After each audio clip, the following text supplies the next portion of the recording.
¿Qué tal, amigos? Bienvenidos a ADE Educativa, su punto de encuentro con la tecnología y la educación. ¿Saben ustedes cuáles son los retos tecnológicos en América Latina, sobre todo en televisión, radio, pero sobre todo cómo lo vinculamos con el sector educativo? Para eso nos acompaña un especialista en tecnología que es Alfonso Vázquez, que trabaja en la empresa BCN, pero ha trabajado toda su vida en temas educativos. Alfonso, bienvenido. Muchas gracias, Germán. Amigos, pero para conocer toda la trayectoria de Alfonso, vamos a ver una breve semblanza. Alfonso Vázquez es un apasionado de la industria broadcast, media y entretenimiento. Cuenta con más de 20 años de experiencia en el trabajo para compañías distribuidoras e integradoras de sistemas broadcast e IT, con las que ha liderado equipos para el desarrollo de proyectos tecnológicos de gran envergadura, encargados de implementar sistemas de automatización y gestión de media. Recientemente, desarrolló la arquitectura tecnológica para implementar la Red Nacional de Imagen Televisión. Es un experto en ofrecer las opciones tecnológicas más adecuadas para sus clientes en creación, gestión, distribución y transmisión de sus contenidos. Este hecho le ha ganado una gran reputación en el mercado latinoamericano, donde destaca como un profesional altamente valorado de la industria. En la actualidad, Alfonso Vázquez se encarga de potenciar la estrategia de expansión de las soluciones tecnológicas de BSN en el mercado latinoamericano como nuevo Sales Manager LATAM. Como ven, Alfonso es un especialista en tecnología, pero sobre todo ha trabajado con temas educativos. Alfonso, para empezar esta charla que tenemos en ADE Educativa, nuestros maestros, que son nuestro principal público, quisieran conocer qué es BCN. ¿Es una empresa? ¿Qué hace? ¿Cuáles son sus desarrollos? ¿Y cuál es tu papel en esta empresa? Claro que sí. Muchas gracias por la invitación. Antes que nada, un placer estar acompañándolos y reteniendo tantos recuerdos de épocas anteriores, hace más de una década que he estado por aquí. Bienvenido. Televisión Educativa es tu casa. Gracias. Pues BCN es una empresa española. Tenemos más de 30 años de fundados. Somos desarrolladores de nuestro propio software, siempre orientado a la automatización en los flujos de media. Hemos entendido y hemos tratado de comprender el mercado latinoamericano en especial. Los retos que enfrentamos en este lado del mundo, como decimos, son muy distintos a lo que podemos tener en Europa, en Estados Unidos, y por lo tanto la tecnología debe de acompañar el proceso de transición de cada región. En BCN, en 2003, hace 17 años ya, el primer proyecto de expansión que tuvimos internacionalmente fue de televisión educativa. Justamente instalamos el primer sistema, en ese entonces le decíamos tapeless, solamente sin cinta, pensando en una digitalización a futuro y siempre orientados a la parte educativa, cómo hacer que el contenido llegue de manera más ágil, dinámica y en tiempo al maestro y al educando. A lo largo de nuestros casi 30 años, hoy día tenemos presencia en más de 100 países, con más de 1,000 clientes satisfechos afortunadamente, y universidades de renombre, instituciones, presidencias que confían en la tecnología de BCN. En esta filosofía de televisión educativa que lo has comentado, la historia o la trayectoria que tiene la formación y este aliado estratégico que es la tecnología, principalmente si nos remontamos a esta historia, primero la imprenta, ¿no?, que fue el principal medio para poder difundir, el correo, ¿no?, y luego tenemos esta transición a la televisión educativa. En México se vivió con la telesecundaria, pero además hay algunas investigaciones que dicen que el cinematógrafo fue también un componente importante. Desde tu experiencia y a nivel mundial, ¿cómo ves esta incorporación de la tecnología en los temas educativos? La tecnología nunca puede estar lejos de la educación. Hoy día creo que nuestros hijos, en mi caso, ya tienen una dependencia tecnológica mucho mayor a la que pudiéramos haber tenido hace 30 años y ni hablar hace 50. ¿Cómo hacemos que la tecnología aporte a la educación? Van intrínsecos uno del otro, no se pueden separar hoy día en mi manera particular de ver. Primero vimos un proceso de digitalización, ¿no?, que todo era digitalizarlo y ponerlo ahí. ya está en digital. Bueno, pero ahora ¿qué sigue? Porque como bien dices, con la imprenta generamos un método para aprender a base de un libro. Hoy día, con la cantidad de información, el Big Data famoso, datos no estructurados y no ordenados, ¿cómo despertamos la curiosidad en esos niños para que aprendan digitalmente hablando? Esa parte, la tecnología es la que se debe de encargar de dar las herramientas para que el maestro y la parte de gobierno que nos toca organizar ese programa, demos suficiente accesibilidad y con una eficiencia alta para generar el modelo de aprendizaje ahora digital. Ahora, en esta parte que comentas hay evidentemente todavía muchos retos, ¿no? Primero es, como decías, poner la información en un lugar. Segundo, hacerla disponible. Pero además yo creo que cuando hablamos de esta transición a lo digital, tenemos que pensar en el Internet y en la computación. O sea, estos dos componentes que nos hablan de esta brecha digital, ¿no? Que tenemos también algo que superar, porque evidentemente si buscamos que la transición pues sea digital, pues tenemos que conectar prácticamente a América Latina, que tiene ese gran reto. Mira, yo creo que la transición, la brecha digital, no solamente hablamos de Internet y de cómputo, ¿no? Nos ha pasado, en BCN hemos visto muchos casos en los cuales quieren de ser completamente análogos pasar a ser completamente digitales.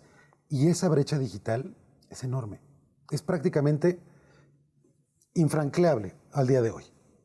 ¿Cómo podemos hacer? Siempre tiene que ser un método, una transición que nos permita ir disminuyendo lo análogo, subiendo lo digital para llegar a un fin. ¿Qué necesitamos? Conectividad. América Latina, estamos desarrollando esa conectividad y México es uno de los países más avanzados. Pero solamente veamos hoy. Hoy día tenemos un 93% de alcance en la televisión digital terrestre. Ya estamos en digital. Y desde el 2015 ya estamos en el encendido digital. Que bueno, nos aventamos allá el apagón analógico, que fue un proyecto muy lindo, que podemos platicar una anécdota justamente que me pasó en Tijuana. Pero, ¿qué pasa con la conectividad? De ese 93% que tiene hoy la televisión digital terrestre, solamente el 43% de los hogares tienen conectividad directa. ¿Cómo queremos fomentar la educación digital si no tenemos la conectividad completamente hecha? Esa brecha es lo que hoy día es el gran reto para esta agenda digital. ¿Cómo podemos hacer esa fusión y esa transformación de una educación netamente en papel, presencial, a una digital, dando las herramientas?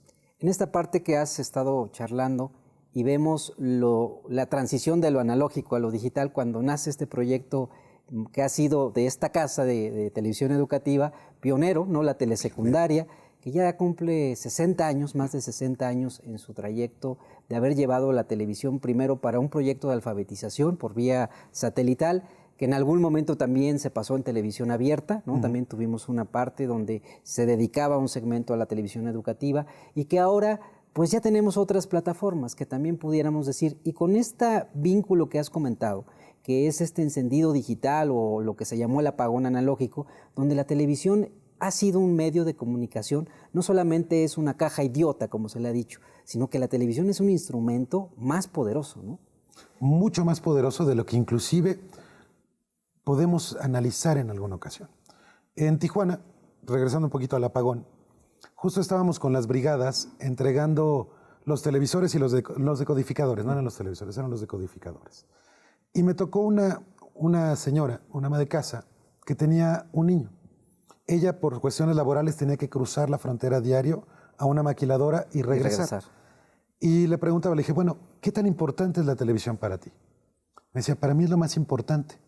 Porque estoy en una colonia donde el índice de delincuencia es alto. Y entonces, para mi hijo, su niñera es la televisión. Y no prefiero que esté viendo tele a que se me vaya a la calle y pueda ser atrapado por la delincuencia. Entonces, ese pensamiento me hizo reflexionar sobre lo importante que es televisión educativa. Imagínate el contenido cultural que aquí se tiene, el acervo de México, educativamente hablando y culturalmente, suena lógico que sea televisión educativa y lo que podemos aportar en la multiplataforma, no olvidándonos de la televisión, Creo que nos faltan unos 5 a 8 años para realmente estar totalmente digitales, pero creciéndolo sin olvidarnos de la tendencia que hoy día la generación X pues ya tiene un promedio de 3 suscripciones por hogar a servicios de streaming. Claro, ahí viene la transición, pero no ha llegado. Entonces creo que debemos de mantener la vista hacia ambos lados del espejo. Ahora, en América Latina, este apagón, en algunos países en particular, se había programado y se ha venido postergando por múltiples razones. ¿Cómo estamos en América Latina en la televisión digital? En América Latina, hoy día, te diría que tenemos menos de la mitad de países completamente digitales. Ha sido un reto y precisamente habla de un tema de inversión, habla de un tema de conectividad y de infraestructura. Entonces, Perú es un caso que tengo muy, muy palpable. Lo ha venido postergando los pasados 3 años. Y ahorita acabamos de sufrir el último retraso a 2021, si mal no recuerdo. Entonces, México tuvo la fortuna de tomar la decisión y el gobierno en su momento apoyar la iniciativa para brincar hacia la televisión digital. ¿Eso qué nos trae? La conectividad. Va de la mano. Hoy día, Perú, vemos que la velocidad que acaba de crecer domésticamente hablando para llegar a hogares es de 10 megas. ¿Hace cuánto en México superamos los 10 megas de velocidad para llegar a un hogar? Bueno, eso significa que el camino es el correcto, pero simplemente seguimos siendo pioneros y punta en la región. Perfecto. Amigos, estamos platicando con Alfonso, que es especialista en tecnología, pero sobre todo trabaja para la empresa BCN en América Latina. Continuamos.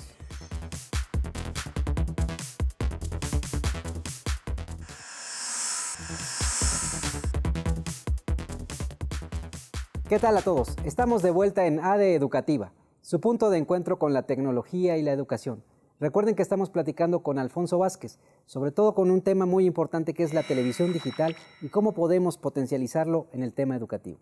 Alfonso, nos has ya narrado toda tu experiencia que has tenido en algunos proyectos, sobre todo en México y en América Latina, con este tema de la transición hacia lo digital en el tema de la televisión. Ahora, cuando vemos esta potencialidad, no solamente hablar de televisión, sino hablar de Internet, hablar de estos componentes, ¿no? El famoso triple play, ¿no? Que parece que pues pudiera que le diéramos otra vuelta al uso de las tecnologías incorporadas, no solamente a la educación, sino a todo el tema de cómo nos interconectamos. Claro. La interconexión es básica para poder llevar a cabo un proceso de transición digital. Ya estamos hablando del Internet of Things, ¿no? Hoy día ya podemos pedir el súper, podemos hablarle a nuestro refrigerador, pedir que cierren las cortinas. Bueno, ¿cómo podemos hacer y tomar ventaja de la tecnología educativamente hablando?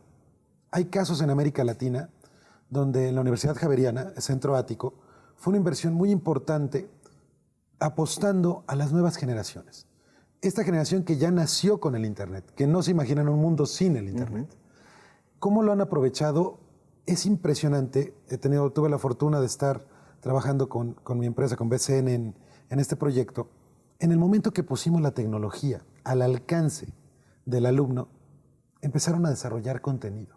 Y hoy día, la cantidad de contenido desarrollado por el propio estudiante nutre a una región completa. Y el proyecto de la Universidad Javeriana es un éxito. ¿De qué me habla? Tenemos la responsabilidad de acercar cada día más la tecnología al alumno. Y muy probablemente van a terminar enseñándonos cómo aprovecharla de maneras que hoy día no visualizamos. Ahora, en México se han levantado estudios sobre todo en para qué usamos el Internet o qué tipos de utilidad le damos al Internet. Básicamente, pues son datos que el INEGI recaba a través de su encuesta. Bueno, el entretenimiento, la información, y pareciera que lo educativo es mucho más para abajo. Pero además, el gran peso que tiene ahorita esta transición de datos que hay a partir del Internet, siendo el video el principal transmisor en esta clave de información. Bueno, hablamos de la riqueza cultural de un país, ¿no? Hoy día, la Red México, la red de televisoras estatales y culturales de México, tienen esfuerzos aleatorios, no, más bien independientes, que falta esa capacidad de unión. ¿Qué pasa si tú juntas la riqueza cultural de México, de cada estado, en un gran hub de contenido? No hablando de video, sino hablando de la multiplataforma como televisión educativa. Y lo pones a disposición de la sociedad. No debemos de olvidar que la proximidad con la sociedad solamente la otorgan los medios públicos. Si la gente, si la sociedad se identifica con televisión educativa, se identifica con el sistema zacatecano de radio y televisión, con Corporación Oaxaqueña, ¿quién crees que va a ser el motor, el gran motor de esta transformación? A mí me da mucho gusto, ahora que tuve la oportunidad de leer el documento referente a la nueva escuela mexicana y en especial el aspecto digital, que se está impulsando este gran hub de contenido. ¿Qué tenemos que hacer? Diseñar un modelo para que la gente empiece a buscar, la sociedad empiece a nutrir ese conocimiento que tomamos hoy día del Internet, principalmente para el entretenimiento o el comercio, pero va de la mano lo cultural. Hay países que hoy día, cuando tú piensas en ir de vacaciones, ¿qué buscas? No buscas un programa de televisión que te hable de Colombia. Buscas en Internet qué puedes visitar y desde ahí empiezas el proceso educativo. No lo limitemos únicamente al turismo, sino a nuestra propia sociedad. Y dejemos que ellos nos guíen y nos nutran a una sinfín de contenidos y de maneras que no estamos viendo todavía hoy día. Esta alianza que comentas, que me parece importantísima, porque creo que tenemos a nivel mundial un claro ejemplo como es la BBC, ¿no? Una gran productora de medios y que además también lo han hecho con grandes repositorios. Otro ejemplo puede ser la RTV, que también es una televisora pública y que además tiene una gran plataforma muy sólida y que da visibilidad no solamente a nivel local, sino que también internacional. ¿Qué es lo que hace falta para que esto podamos transitarlo? Ya hay, me parece, un sistema público que aglutina a todos los medios públicos. Yo creo que falta el tener la guía, el que alguien tome esa batuta para empezar a nutrir tecnológicamente hablando todos esos contenidos que hoy se encuentran separados. El tener la capacidad de intercambiar contenidos, no únicamente video, cualquier contenido multimedia, para ponerlo a disposición. Mencionabas Televisión Española. Televisión Española tenía un acervo inmenso, que si lo calculaban en horas hombre, no acababan en 100 años. ¿Qué pasa si lo pones a disposición de la sociedad?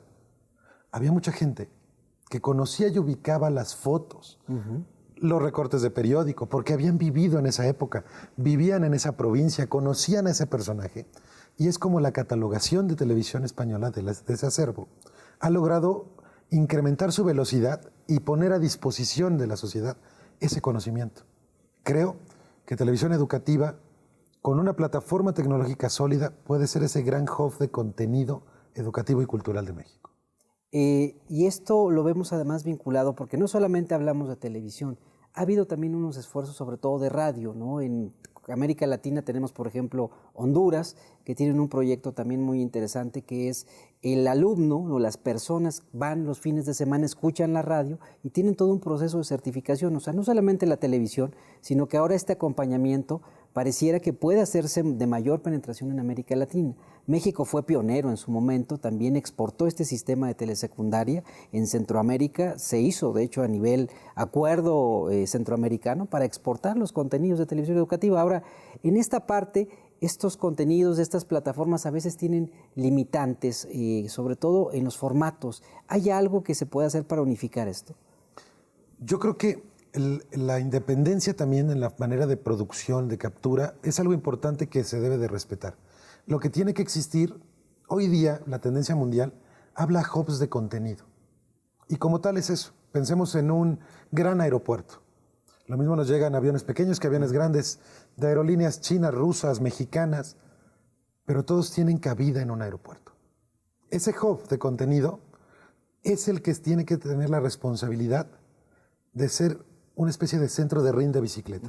Lo mismo que recibo y reparto, para un lado o para múltiples. Eso es lo que creo que va a permitir el crecimiento de este gran acervo. En el caso, otra vez hay un proyecto que está desarrollándose en Televisión Española que es sobre periodismo ciudadano. Entonces, ¿qué pasa? Siempre hay alguien con un celular hoy día y que está al lado del acontecimiento. Pero si empoderamos a la sociedad, a que ellos puedan subir su noticia, imagínate la cantidad de información que vamos a generar. El famoso mobile journalist, ¿no? Que hacen ellos propiamente con el celular. El Journalist Innovation Hub de Televisión Española. de los cuales nosotros tenemos una parte que es la organización y catalogación del contenido que se genera. Es impresionante la participación. El hub de contenido junto con la sociedad creo que es la solución para poder crecer y aprovechar al máximo, educativamente hablando, el acervo que tenemos hoy día. Alfonso, has comentado un tema importantísimo. Ahora la sociedad, los jóvenes sobre todo, son este nuevo concepto de prosumidor.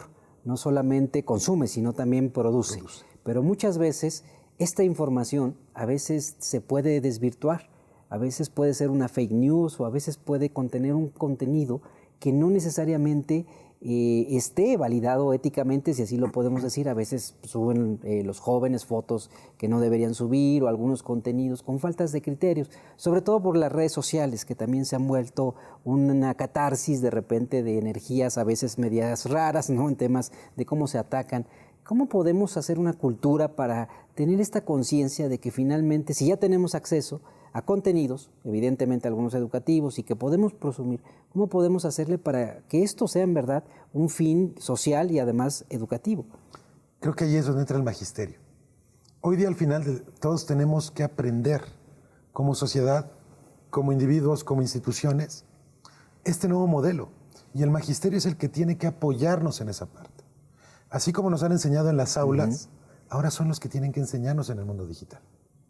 Mi madre es investigadora, ya se jubiló de la UNAM, ahora da clases en la Universidad del Estado de Morelos. Es una apasionada de verdad de la docencia y la veo cómo ha tenido que ir adaptando su propio método de enseñanza con las tecnologías. Con las tecnologías. Entonces creo que el magisterio es ese mediador que puede aportar muchísimo a los contenidos que se producen y que se consumen. Porque si no también la capacidad sería infinita para tener una conectividad suficiente. Pero ¿qué pasa si la vamos encauzando con ayuda de los maestros que siempre han estado ahí? ¿Cómo leíamos, no? Oye, ¿qué libro lees este semestre? El maestro te daba una guía. Siempre el maestro es el que nos ha llevado de la mano. Creo que no se debe de omitir en el proceso digital el mismo proceso de un maestro como guía. Ahora, en esta parte los maestros también tienen este reto que muchas veces tiene que ver con perderle el miedo, ¿no? Porque pareciera que es primero el reto de perderle el miedo y luego aprender que la tecnología se puede incorporar de manera provechosa a todos los temas educativos, porque ya tenemos una gran gama de recursos abiertos, plataformas para poder optimizar desde la lista de asistencia, cómo poder organizar todos los temas a lo largo del periodo, ya sea un bimestre, semestre. Esto yo creo que es fundamental para ellos, ¿no? Que tengamos esta claridad que las tecnologías son un aliado. La tecnología es el mejor aliado del maestro hoy día. Hoy no tienen que correr a una biblioteca, ya no tienen que mandar a los alumnos a la ciudadela o irlos a cuidar. Hoy tienen la capacidad del maestro de seleccionar qué va a permitir que su grupo vea para tener el mayor aprovechamiento. Simplemente, yo le perdí el miedo a los balonazos de básquetbol gracias a mi maestro. Por lo tanto, lo considero un valiente. Creo que ellos tienen la capacidad para perder el miedo y transmitirnos también esa confianza a todos los que fuimos alumnos y somos alumnos hoy día, para continuar en este proceso digital. Con estas nuevas reglas que ahora se están surgiendo, en esta agenda digital educativa se plantea un tema fundamental, que es la formación, actualización y saberes digitales, porque creo que ese es el tema. Si vamos a poder establecer, porque en México pues tenemos una gran base de maestros, no es lo mismo cuando hablamos, por ejemplo, del Plan Ceibal, cuando hablamos de México, ¿no? El gran reto es cómo llegarle a este grupo de maestros que está en todo el país. Creo que es un tema de formación, así como existía el civismo en mi época, no me acuerdo del civismo, hoy día el civismo digital también es algo que debe de regir, pero el maestro tiene que capacitarse, pero tenemos que darle las herramientas suficientes para que él se sienta seguro, que entienda y vea cómo la tecnología va a ser ahora su mejor aliado. Esa responsabilidad recae en esos tecnólogos, en esos hubs de contenido, en esos propios fabricantes, que debemos de estar cerca del magisterio para poder apoyarle.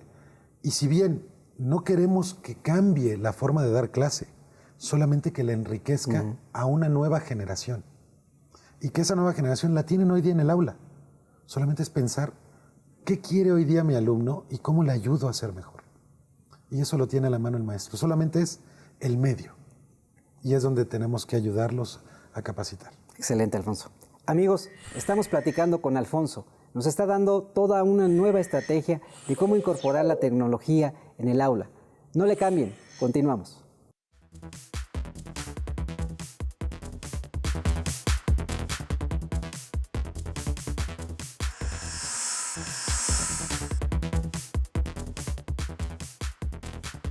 ¿Qué tal a todos? Estamos de vuelta en ADE Educativa, su punto de encuentro con la tecnología y la educación.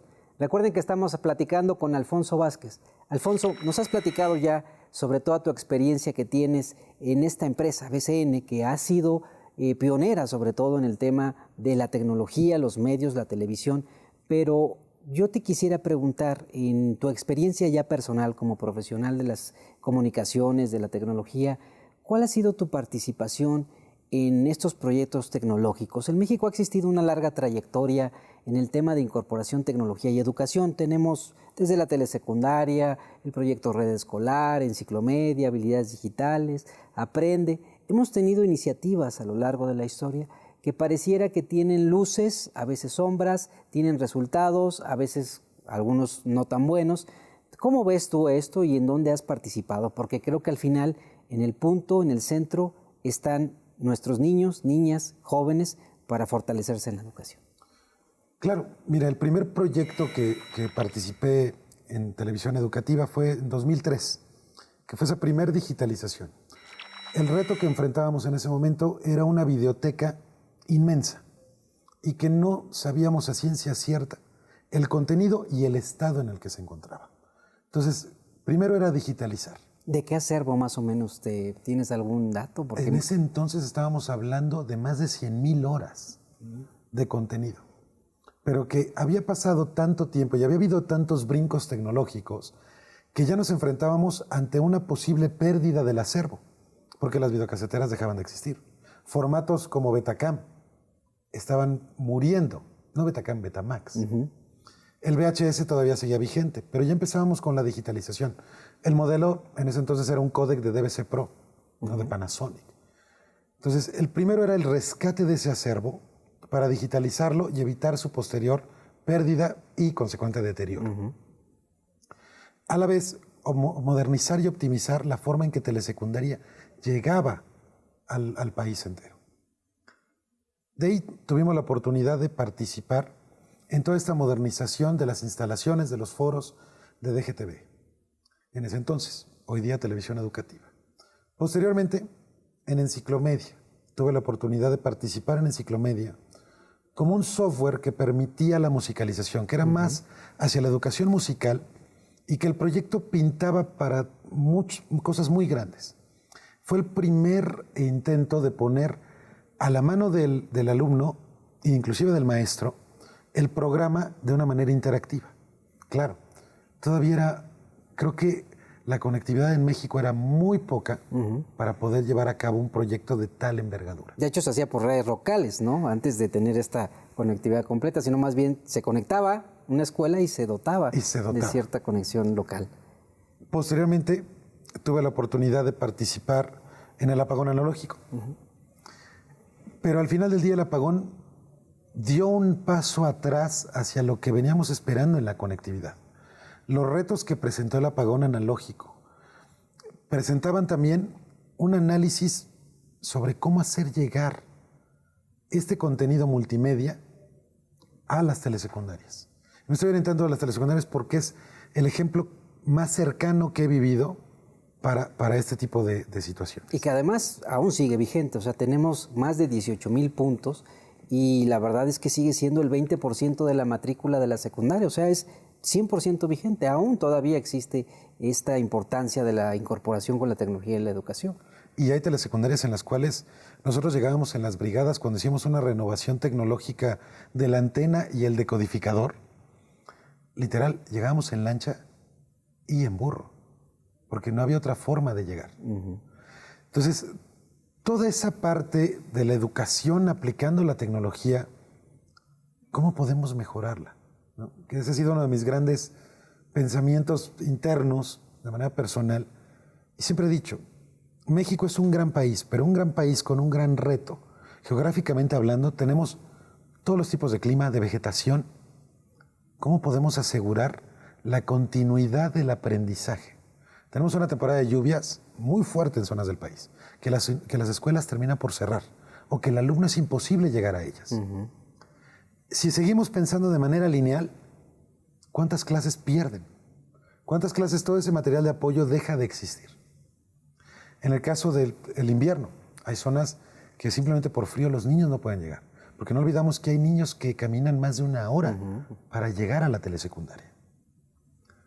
Tenemos que pensar de manera disruptiva cómo hacerles llegar ese contenido.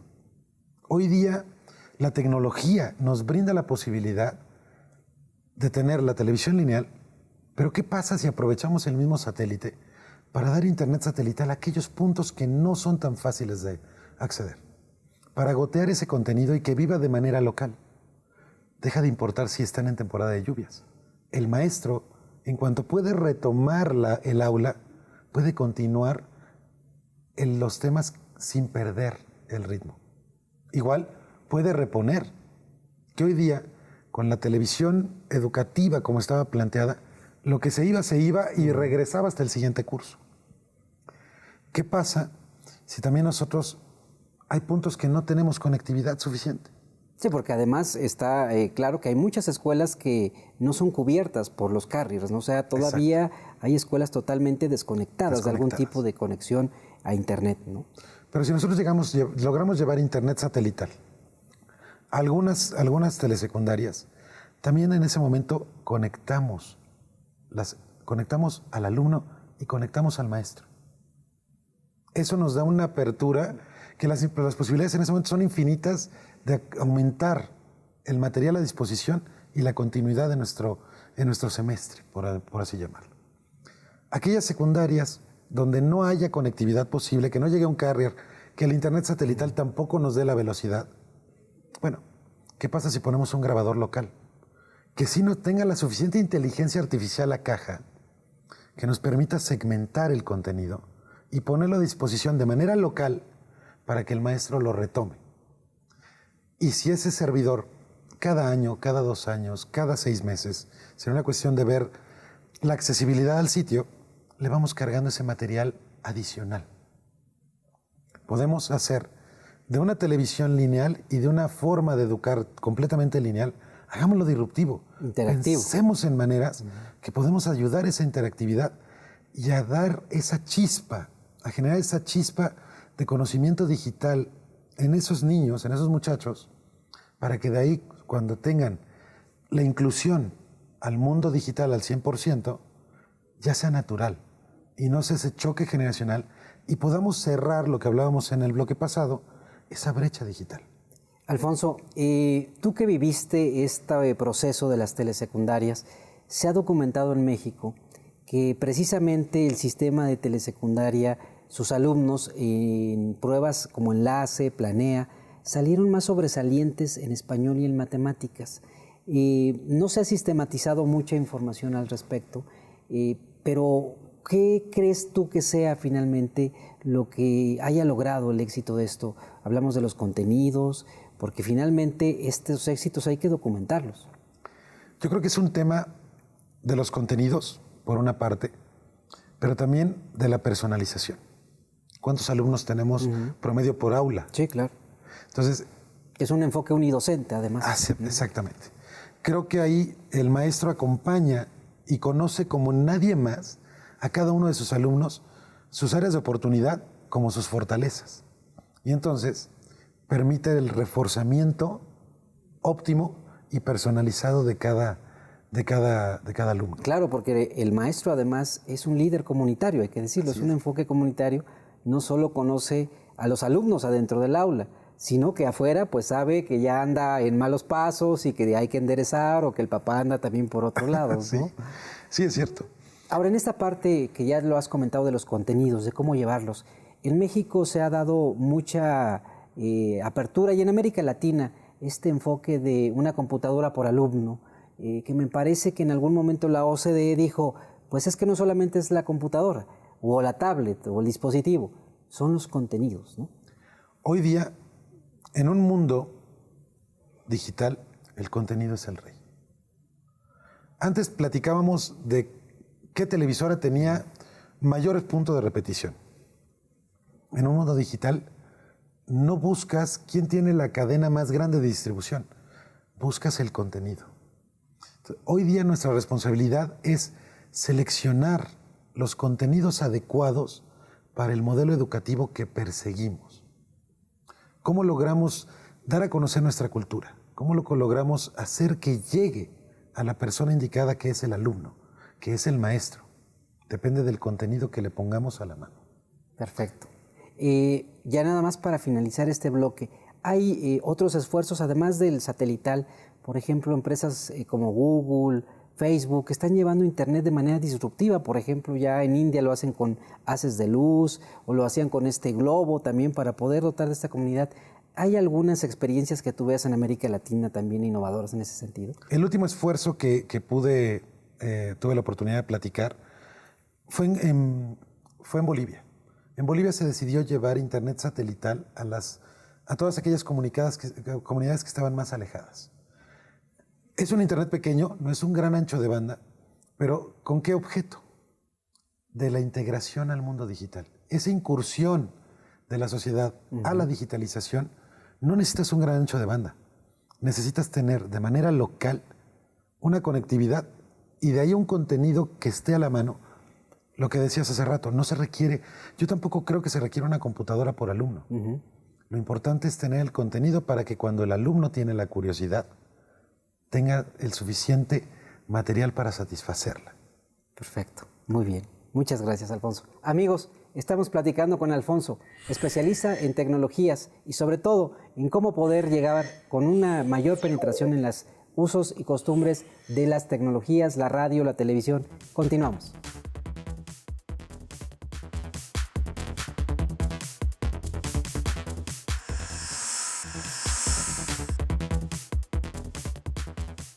Comunidad educativa, estamos en su punto de encuentro con la tecnología y la educación. AD Educativa. Recuerden en Twitter, Facebook y Twitter, tveducativa@mx. Alfonso, nos has comentado todo este reto que tenemos tecnológico para poder transitar sobre todo a una sociedad de la información, del conocimiento, pero además de cómo explotarlo en el tema educativo. Ahora, en Internet sobre todo existe una gran variedad de plataformas de uso. De hecho, hay datos que ha comentado esta casa Pricewaterhouse que estiman que en los próximos 5 o 10 años el 80-90% de los datos que se consuman son videos y que prácticamente pues tenemos esta gran variedad de plataformas, Netflix, tenemos plataformas pues de todos mundos, de todas marcas, y que no tenemos una plataforma, por ejemplo, educativa que pudiéramos explotar de esa manera. Es decir, si yo quiero estudiar primaria, secundaria, que tuviéramos esa posibilidad. ¿Cómo ves este mundo de las multiplataformas? Bueno, la multiplataforma no es una opción. Hoy día la tecnología nos ha llevado a un punto donde para encontrar lo que necesitamos ya tocamos la multiplataforma. Pero lejos de ser una cuestión nuevamente lineal, tenemos que empezar a pensar en transversal. Hoy día, ahorita que regresamos al programa, te escuché hablar de Facebook, de YouTube y de Twitter, si mal no recuerdo. Pero el mensaje, la audiencia y la estructura de cada una de esas plataformas está pensado para diferentes personas. ¿Cómo atacamos a cada una de ellas? Se necesita ahora el famoso transmedia, el transmedia storytelling. Educativamente hablando, tenemos que pensar transversalmente. La madurez, el interés y la proximidad al medio digital, a la multiplataforma, no es lo mismo en un niño de primaria y secundaria que uno que ya está cursando el sexto de bachillerato. Nuestra responsabilidad es dar los contenidos y las plataformas suficientes para mantenerlos interesados. Platicábamos de la gran N roja, o podemos hablar de la otra D, que cuando llegó al mercado arrasó. Claro, porque ya hablamos de un enganche digital. Tienes que tener el suficiente contenido para que la gente sepa que lo va a encontrar en ti. Esa responsabilidad educativamente hablando es muy grande, ¿cómo podemos saciar la curiosidad del alumno? Y a la vez darle las suficientes herramientas al maestro para empujar, digitalmente hablando, al alumno hacia esa multiplataforma. Es una responsabilidad, es una obligación que debemos de brincar tecnológicamente hablando esa brecha para ponerlo a la mano de la sociedad. Yo te puedo apostar que si se da una plataforma educativa con estas características, la sociedad va a ser el principal consumidor lejos del aula. Y eso nos va a dar una visibilidad impresionante sobre lo que puede llegar a ser un gran hub de contenido cultural y educativo de México. En esto que has comentado, y que además venía también a la plática que hemos tenido a lo largo de los bloques sobre el rey, que dices que es el contenido, pero si hacemos este rey que sea educativo y que además lo pongamos en distintas plataformas y con también proyectos innovadores en la producción, ¿no?, de audios, videos. Hoy en día también ya tenemos el desarrollo de otro tipo de plataformas que también los jóvenes están ahí metidos, estas plataformas de videos, ¿no?, que están ellos compartiendo, son productores, consumidores y hacen toda una cadena de contenidos que posiblemente si le diéramos este potencial y pudiéramos avanzar hacia una agenda digital educativa que por primera vez en México este cambio de Ley General de Educación por el Acuerdo Educativo Nacional establece ya una agenda digital educativa con componentes muy importantes: formación, conectividad, contenidos, además lo que tiene que ver con la innovación y la investigación en el campo de las tecnologías. ¿Cómo ves estos retos que afronta México desde tu experiencia en América Latina? Yo creo que México tiene la gran ventaja de ser la punta del iceberg. Hoy día la conectividad que tenemos nos permite impulsar sobre todo proyectos de innovación. La gente produce contenido día a día sin saberlo. Todo aquello que nosotros grabamos con nuestros celulares se convierte en contenido y muchas veces enriquece socialmente hablando y culturalmente hablando el gran mosaico que tenemos en México. Educativamente, ¿qué pasa? Hoy probablemente no hemos descubierto un maestro que tiene una forma muy especial de dar los resultados en una evaluación, porque probablemente es el método que tenga. Hace 10 años, en una telesecundaria, no íbamos a tener acceso a él. Hoy, tecnológicamente hablando, podemos. ¿Cuántos de esos casos tenemos a lo largo del país? Tenemos 18,000 posibilidades de encontrarlo. ¿Cuánto vamos a enriquecer? ¿Pero qué es? El reto es cómo damos esa inclusión, esa bienvenida a todos esos tesoros ocultos que hoy no hemos descubierto, pero que hoy tenemos la posibilidad, gracias a la tecnología, de incluirlos en una agenda digital educativa. Ahora, en esta parte que comentas, el gran reto también en el tema educativo tiene que ver con la irrupción de esta cuarta revolución industrial, que me parece que son 3 componentes que la integran y que están transformando nuestra vida día a día. Que primero, pues tenemos el Big Data, ¿no?, todos los datos que generamos, de ahí cómo los producimos, ¿no?, el Machine Learning, ¿no?, cómo hacemos la interpretación de esos datos, y el tercero, que es el que está muy en día en boga, la inteligencia artificial. Así es. Estos 3 componentes, ¿cómo los miras tú en la perspectiva hacia América Latina, el mundo y sobre todo en el tema educativo? El Big Data se puede decir que ya estamos pasando de moda, ¿no? Porque eran una cantidad de datos no estructurados que de verdad no te permitían. De ahí evolucionamos al data mining, ¿no? Ese famoso data mining que te va dando opciones, parece que te las va cerrando, pero no, realmente va aprendiendo porque es el machine learning que viene atrás. Y la inteligencia artificial. Hoy día tenemos una cantidad de datos educativamente hablando que no estamos aprovechando. Claro. Los resultados que platicábamos nuevamente de la evaluación nacional, ahí hay mucho. Pero si nosotros hoy día ponemos la inteligencia artificial, el data mining al servicio de simplemente los resultados, nos va a decir que hay estados, que hay puntos que debemos de evaluar, que debemos de tomar conciencia e investigar un poquito más a fondo. Imagínate en una agenda digital educativa donde estamos dando esa inclusión de la sociedad, estamos fortaleciendo la relación del maestro y estamos dándole al alumno la posibilidad, como nunca antes, de saciar su curiosidad. La cantidad de datos que vamos a extraer para mejorar el modelo educativo y hacerlo, literalmente, día a día, una nueva agenda digital educativa. Podría generarse un expediente de cada alumno que pudiera trabajar en sus debilidades, en sus fortalezas, para fortalecer el aprendizaje a lo largo de la vida. Hoy día ya no estamos en un modelo únicamente de 6 o 10. Tenemos la responsabilidad de fortalecer los rasgos característicos de cada alumno, como atender las áreas de oportunidad, pero guiarlos hacia una mejor persona.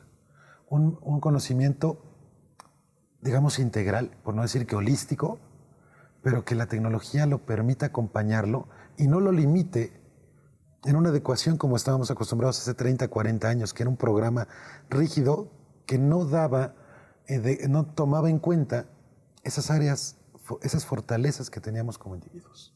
Ahora, en política pública, sobre todo, han existido algunos avances también para dotar de conectividad a las escuelas. Ahora nace un proyecto de llevarlo a través de fibra óptica, que me parece que también es el reto. ¿Cómo conectamos a estas escuelas para que pues tengamos también esa retroalimentación? Porque en México estamos más o menos por la mitad de las escuelas que tenemos a nivel básico, con algún tipo de conexión. Hay todavía mucho trabajo en los datos de saber qué calidad de conexión tienen y cómo usan esa conexión los alumnos con el tema de la conectividad. Si sumamos la conectividad más los puntos de encuentro de la inteligencia artificial, ¿podríamos generar mejores contenidos? Los algoritmos que nos permiten hoy día manejar la inteligencia artificial nos van a guiar hacia esas áreas de oportunidad donde deberíamos de mejorar el contenido.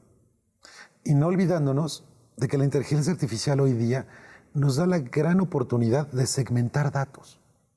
Estamos hablando de grandes urbes, ¿no? La matrícula que tenemos hoy día en las grandes urbes nos va a dar una información y nos va a dar un contenido, pero no debemos de olvidar que es porque ellos tienen un contacto directo con la tecnología, con la nube, y que no va a aplicar de igual manera a las telesecundarias. Entonces tenemos que también aprovechar la tecnología para dar los contenidos adecuados a una inclusión digital o a una vivencia digital, que también hoy día son completamente opuestos y diferentes, y que la forma de enseñar y de aprender nos va a permitir cerrar esa brecha digital. Creo que la inteligencia artificial, sabiéndola utilizar y segmentándola de manera correcta, nos va a dar unos datos impresionantes. Con esto podríamos también establecer nuevos mecanismos para que el docente mejore sus contenidos, ¿no? Claro. El docente hoy día, ¿cuál es el gran reto, no? Yo platicaba con mi mamá. Decía, mamá, has generado N cantidad de contenidos. De contenidos. Lo que pasa es que no te das cuenta de ellos. No le tengas miedo a la tecnología, no le tengas miedo primero a una cámara, no le tengas miedo a una computadora. No. Solamente sigue haciendo lo que has hecho y que lo has hecho muy bien. Solamente permíteme ayudarte, tecnológicamente hablando, a adaptarlo a la tendencia actual. Hoy día, el maestro, nadie da mejores clases de matemáticas que un maestro. Solamente tenemos que ayudarlo y que la tecnología sea su aliado para potenciar y no pensar en un salón de clases de 40 personas. Pensemos en 4 millones. Claro. Y ahora, en esta parte de los modelos de educación a distancia, que finalmente también se han venido fortaleciendo con el uso de las tecnologías, hay nuevas opciones, por ejemplo, como el telebachillerato, que nace también de la experiencia de la telesecundaria y luego el telebachillerato. Tenemos ahora prepa en línea, por ejemplo, con una matrícula de más de 46,000 alumnos y una universidad de abierta y a distancia que también atiende al sistema superior. ¿Cómo ves a grandes retos? Porque ya vemos que se está incorporando de manera prácticamente decisiva en los sistemas educativos. Hay en algunas universidades donde la matrícula en alumnos a distancia como en presencial ya casi están igual. Ya casi está equiparable. Al final del día, voy a poner un ejemplo muy, muy vago, pero muy aterrizado. Hoy día, ¿cómo buscas una receta de cocina? De algo que no sabes preparar. Lo decimos, lo googleamos y nos guiamos por el video para hacer un platillo que no nos imaginábamos. Ya todo el mundo es chef ahora. Ahora todo el mundo somos chefs. Es lo mismo que pasa. Hoy día, la generación, no la X, ¿no? La generación X, los X todavía estamos acostumbrados al olor del papel del libro, ¿no? A mí todavía no me adapto al Kindle, por ejemplo. Pero lo pienso en mis hijas, ellas ya tomar una clase vía Skype es algo tan natural como estar en el salón, porque las herramientas son las mismas. Los contenidos saben que los encuentran más fácil hoy día en la nube que en una biblioteca. Entonces, la matrícula es algo que va a pasar, pero esa transición es nuestra responsabilidad sin olvidarnos, porque ese es el gran reto y es uno, en lo personal, es de mis grandes pleitos, por así decirlo, cuando me enfrento. Es que el mundo dice, no, somos México, somos Latinoamérica y tenemos que tropicalizar lo que el mundo dice, que es Estados Unidos, que es Europa, que es Canadá, a nuestra realidad y a nuestro tiempo. Y sobre todo al esquema educativo. Y a nuestro esquema educativo. Nos va a dar ese proceso de transformación educativa, debe ser al ritmo mexicano y de nadie más. Porque esa es nuestra riqueza cultural. Alfonso, pues ha sido una interesante charla, sobre todo para toda nuestra comunidad educativa que está al pendiente de ADE Educativa. Te agradecemos haber estado con nosotros. Muchísimas gracias por la invitación y un placer. Gracias, amigos. Recuerden, TV Educativa MX en Twitter, Facebook e Instagram. Nos vemos hasta la próxima.